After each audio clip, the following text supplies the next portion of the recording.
Welcome everyone to Weekly News and a DW with Major Tidbits, and the topic for this video is Risa at Duterte, nagkainitan. Now, if you want to watch my NIDW recap regarding sa mga inamin ni President Duterte sa isang hearing sa Senate Blue Ribbon Committee na kanyang inatanan, including kanyang Davao Death Squad, pag-encourage niya ng mga polis na encourage maglaban ang mga suspect para may rason para pumatay, at ang insistence niya na he will take all the legal and moral responsibility sa mga nangyari sa drug war, there's some reprieve na labanan ni Senri at Duterte.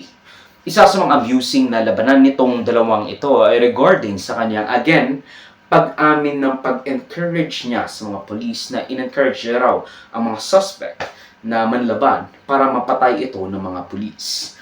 Meron akong death squad, pero hindi yung mga pulis. Sila rin yung mga gangster.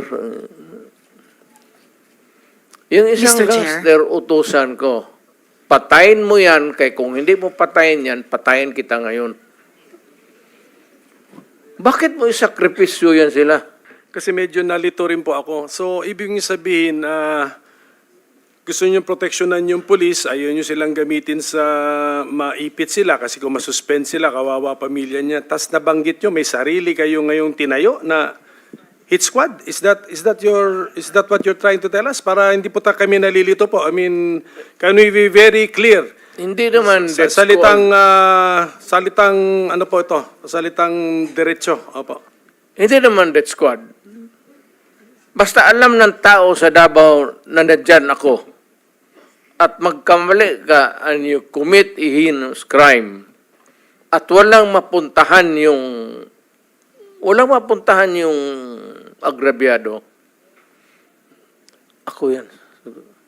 Which is, kind of funny. I don't really know if may legal liability ba si Duterte, if there's an actual evidence like an internal memo kind of pushing it down everywhere, aside from his sworn statement na inuudyok niya yung pulisya para i-encourage yung mga suspect na huli para manlaban. I mean, it is very incorrect. Like, bad bigo. But, I mean, sometimes just to be the devil's advocate, maybe we needed that. Maybe we needed Duterte, the anti-hero. His goals, his ends are noble, to protect the Filipino people from crime. Pero the means, at saka yung definition niya ng what is the, quote, protect the Filipino people implies. The ways he does it is questionable and encouraging nuisance at best. Diba? Also, very incorrect, legally and morally speaking. But Duterte punched back saying na walang experience si Risa sa pag-manage ng isang city. Hindi siya naging mayor, prosecutor at presidente. Unlike him, she did not have experience managing a city. Duterte said she never had a chance, or I guess what he was trying to say, na she did not have experience in trying to solve a city's problem. And that's true. Ang kinaklarify ko po ay kanina sinabi nyo na in-encourage nyo ang PNP na i-encourage yung suspect na lumaban. Yes. Para mapatay, para Yes. masabing nanlaban. Correct. Correct. Para Ito sa very ma-minimize. incorrect. Correct, yes. Very incorrect po, Yes. I may say as a It's not civilian, a- sa well, professional police. It Salamat depends kayo, on, Mr. Chair. ano na natin yan, ma'am. That's your view, that. Mine. It's not my view only, Mr. Chair. Thank you for putting it on record. Pagka-mayor, pagka-prosecutor. Ako, alam ko, dumaan ako, prosecutor, mayor, presidente, alam ko ang trabaho ko. Yes, Yan salamat ang totoo kayo, Mr. dyan. Chair. Hindi ka nagdala ng syudad eh. You never Totoo had po, a Mr. chance Chair. to solve the problem of a community. Thank you, Mr. President. Thank you for Senator, putting it on Hindi record, tayo Mr. Chair. magkaintindihan dyan. Sinabi niya rin na kung pababalikin siya sa opisina ng presidente, gagawin niya raw ulit yun to probably finish the job. So, thank you for Kung making that of record. pakialam sa kriminal kung saan silang impernong gusto nilang pumunta. Well, Mr. Chair, for the record, You make your own history in this planet. yes, Mr. Yun Chair. ang gusto nilang mangyari doon sila. Isa pa sa kanya sinabi, wala akong pake sa mga kriminal, patayin ko sila kaysa gastusin ng taong bayan. Yung gagastusin ko sa kanila, yung mga gagastusin ko sa kanila, ibigay na lang sa mga walang bigas. Because, that's his populist self-talk. Aside from the fact na ang ating mga penal facilities for imprisoned at mga persons deprived of liberty na hindi pa nakakasuhan o napapatunayan is around 85 pesos a day. Hindi nga natin sila magagastusan kasi namatay agad sila. Ang laki pa na magiging upfront cost mo.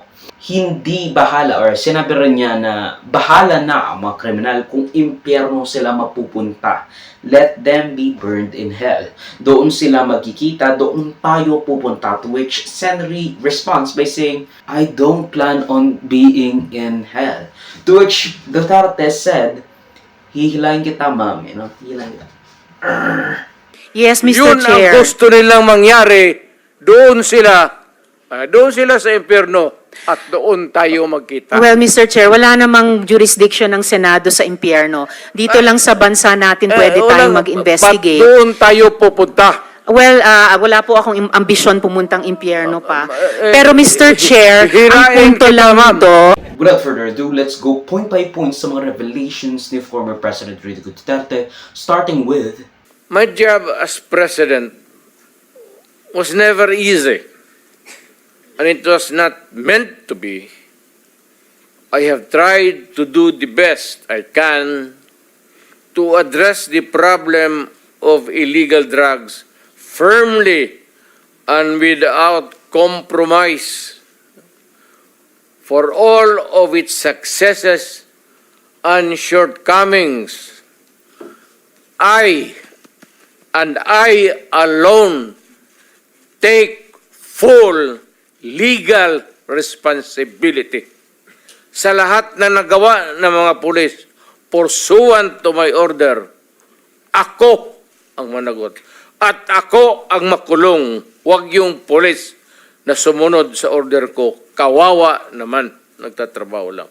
right out of the gate, swinging sa kanyang opening statement, sinabi ni Duterte na siya lamang ang dapat may responsibilidad sa war on drugs ng kanyang administrasyon, saying na siya ang nagbigay ng utos sa mga nagawa ng mga pulis at kawawa naman kung madadamay ang pulisya kung nagtatrabaho lang naman sila at, it's in his or under his directive. So, to which Senator Risa Ontiveros asked, Sir, sabi nyo, when you are confronted by a criminal, you must overcome the resistance. Ibig po ba sabihin na lahat ng na EJK may barel? Kasi kung gano'n, nasa na po kaya yung mga barel? Dapat may libo-libo ng barel sa custody ng PNP. Sabi nyo rin po kanina, you take full legal responsibility for the consequences of the drug war. Yes. Kanina rin, Yes. kanina rin sabi nyo, maraming mali. No? So, halimbawa, si Kian de los Santos, menor de edad, hindi armado, nagmamakaawa, pero pinatay ng mga pulis sa drug war. Oh. Do you take responsibility for the death of Kian de los Santos? The Criminal Act, hindi naman siguro. The death. You take responsibility for his death. Walang maniwala na abogado sa akin yan. That Hindi would po, be sir. a long shot. Hindi po abogado. Nandito pa lang tayo I sa was Senado, hindi sa referring Korte. to the policy na ginawa ko para sa mga pulis. Yes, sir. At nagbunga yung polisiya. I take full responsibility Yes, for and that. what about yung bunga ng polisiya na libo-libong namatay kasama si Kian de los Santos? Do you also take full responsibility for that? I mean, what the frick? I mean, I guess it's kind of valid na if titignan natin, EJKs are outside the war on drugs. Although, if we look at it that way, makikita rin natin yung inconsistency. Kasi if Duterte was saying na he's taking full legal responsibility sa mga ginawa ng police, that includes EJK victims, or that's what I think should be the clause of the full legal and moral responsibility na kanyang inaako ng mga pulis, yung mga EJK victims ng mga pulis aforementioned, because we all know, almost most of them did not kill those people because they had to, or they had to because again, in-encourage ni Duterte, na i-encourage ng mga pulis yung paglalaban daw kung ano ng mga police. And if you said, taking legal responsibility, you assume na mayroong legal responsibility to take. Kumbaga pag sinabi mong ganun, you're basically predicting na magkakaroon talaga ng legal responsibility that you have to face yourself. And, hindi naman sinabing I take full legal and moral responsibility if there are any. Ang sinabi niya lang, I will, take full legal and moral responsibility sa mga ginawa ng mga police under his directives sa war on drugs niya. Ang sabi niya, guilt is personal and non-transitory. Hindi mapapasa. Even if he had said na yung mga bagay like, I take full legal and moral responsibility at, ako ang ikulong nyo or whatever. Metaphorical lang yan. Not responsibility of any crime. Yun ang kanyang sinasabi. Pero, that's putting too much assumption at speculation to an innocuous answer at, introductory statement na kanyang ginawa. Kasi sinabi niya na yung pag-ramp up lang ng drug on war are to be his responsibility. Of course, we had to see if legal ba ang pag-encourage sa mga suspect to fight for them to have a justification. Kasi nga, you're maliciously encouraging malicious provoking. Kumbaga, you're basically saying na, self-defense, kahit na ikaw mismo yung nag-provoke at nag-encourage na labanan. He's like a sacrificial lamb to inefficiently and unjustly chip away of our drug problems, or some of it, morally and legally served to the altar of historical weight. So, swinging out the gate or something, right out of the gate swinging. I-copy mo na lang ulit yan, Brian. He's like a sacrificial lamb to inefficiently and unjustly chip away some of our drug problems, morally and legally served to the altar of historical opinion. If it were up to the Filipino people, I think the Filipino people would just let it slide because they kind of had that vindictive na galit sa mga drug user. Lalo na sa pag-demonize sa kanila. Duterte is like a forbidden fruit. It's always the sweetest because of some built-up resentment at vengeance, turning a blind eye for catharsis.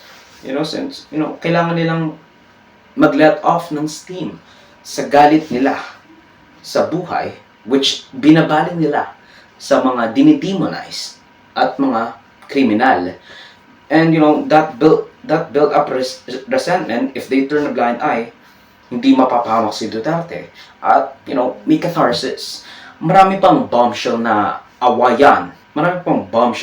So you better tune up and subscribe for more content to be kept up to date sa mga news happenings sa ating bansa. Ang video clip na ito ay galing sa aking series na News Worthy Recap. Check the entire video for the complete weekly news recap and subscribe to the channel to be kept up to date sa mga local at global news na I'll make sure would be interesting to you particularly.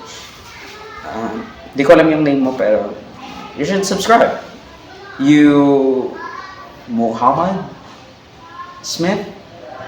I don't fucking know. John Smith? Salamat sa manunod mga kabayan. For me, like, subscribe, follow my links in socials and avoid shows that would be linked down below.